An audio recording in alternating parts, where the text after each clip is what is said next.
Halo semuanya, perkenalkan nama saya Niputu Cintanayu Monisa, nomor absen 32 dari kelas 10 MIPA 7. Nah, kali ini Cinta mau membahas tentang materi matematika selanjutnya, yaitu hasil kali skalar 2 vektor. Nah, gimana sih hasil kali skalar 2 vektor itu? Nah, hasil kali skalar 2 vektor itu adalah hasil kali skalar 2 vektor A dan vektor B, atau bisa kita tulis itu vektor A titik vektor B, jadi titik itu dibaca kali, adalah suatu skalar yang besarnya sama dengan jumlah dari hasil kali komponen-komponen vektor A dan vektor B yang bersesuaian. Nah, rumusnya itu adalah vektor A dikali vektor B sama dengan mutlak vektor A mutlak vektor B dikali cos alfa.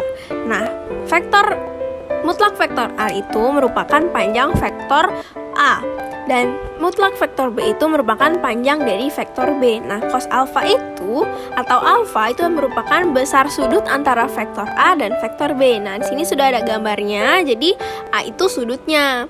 Nah, B ini ruas garis B dan A ini merupakan panjang vektor. Nah, selanjutnya yaitu hasil kali skalar 2 vektor dalam bentuk vektor kolom. Nah, yang pertama yaitu hasil kali skalar 2 vektor di R2. Nah, jika vektor A itu sama dengan dalam kurung X1 dan Y1, nah ini merupakan bentuk dari vektor kolom ya. Dan vektor B itu merupakan X2 dan Y2. Maka hasil skalar atau hasil kali skalar vektor A dan vektor B itu ditentukan dengan rumus. Jadi rumusnya yaitu vektor A dikali vektor B sama dengan dalam kurung X1 Y1 tutup kurung dikali dalam kurung X2 Y2 tutup kurung. Nah, sama dengan X1 X2 ditambah Y1 Y2, itu rumusnya. Nah, selanjutnya yaitu hasil kali skalar 2 vektor di R3. Nah, bedanya itu di mana sih? Nah, kalau misalkan R2, kita harus ingat R2 itu komponennya hanya 2, sedangkan kalau R3 itu komponennya 3. Jadi, tambah satu komponen yaitu komponen Z. Nah, jika vektor A itu sama dengan dalam kurung X1, Y1, dan Z1, dan vektor B itu dalam kurung X2, Y2, dan Z2, maka hasil kali skalar vektor A dan vektor B itu ditentukan dengan rumus. Nah, rumusnya juga sama, tetapi cuma ada tambahan komponen yaitu Z. Jadi, vektor A dikali vektor B itu sama dengan dalam kurung X1, Y1, Z1. Nah, dikali dalam kurung X2, Y2, Z2, atau sama dengan X1, X2 ditambah Y1, Y2 ditambah Z1, Z2. Nah, kemudian ada sifat-sifat hasil kali skalar 2 vektor. Nah, yang pertama yaitu vektor A dikali vektor B, atau bisa kita tulis itu vektor B dikali vektor A. Nah, itu sama aja artinya.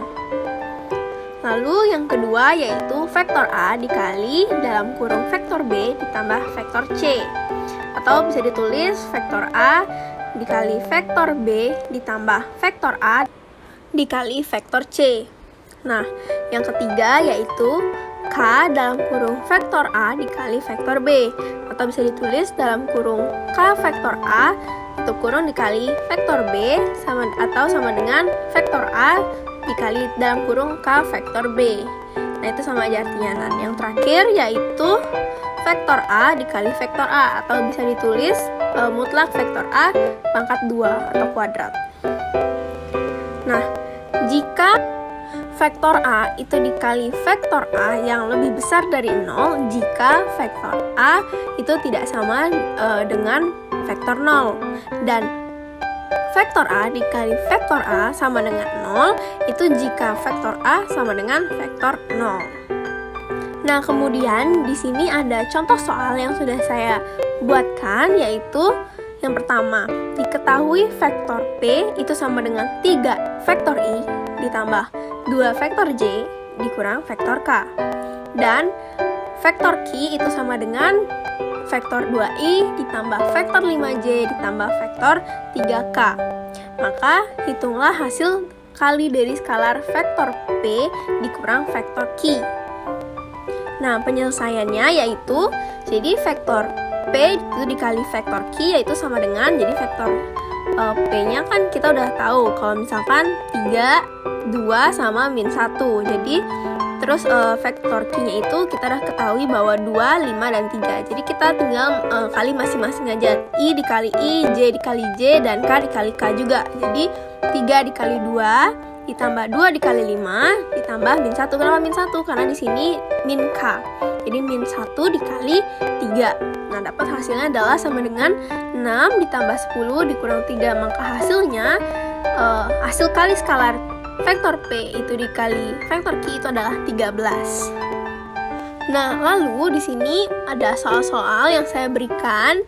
Jadi soal ini walaupun hanya cuma satu, semoga bisa membantu kalian untuk latihan soal ya, untuk sebagai latihan soal. Jadi kalian lebih memahami, kalian lebih bisa mengerti seperti apa itu hasil kali skalar dua vektor. Jadi seperti apa itu hasil kali skalar dua vektor di R2 dan R3. Nah, ini soalnya itu merupakan panjang vektor A dan panjang vektor B itu masing-masing 12 satuan dan 16 satuan. Nah, besar sudut antara vektor A dan vektor B adalah 60 derajat. Maka hitunglah hasil kali skalar antara vektor A dan vektor B. Nah, kalian bisa kerjakan di buku latihan kalian atau kalian bisa diskusi bersama teman-teman kalian. Jadi, sekian presentasi mengenai hasil kali skalar dua vektor dari saya. Semoga dapat dimengerti dengan baik dan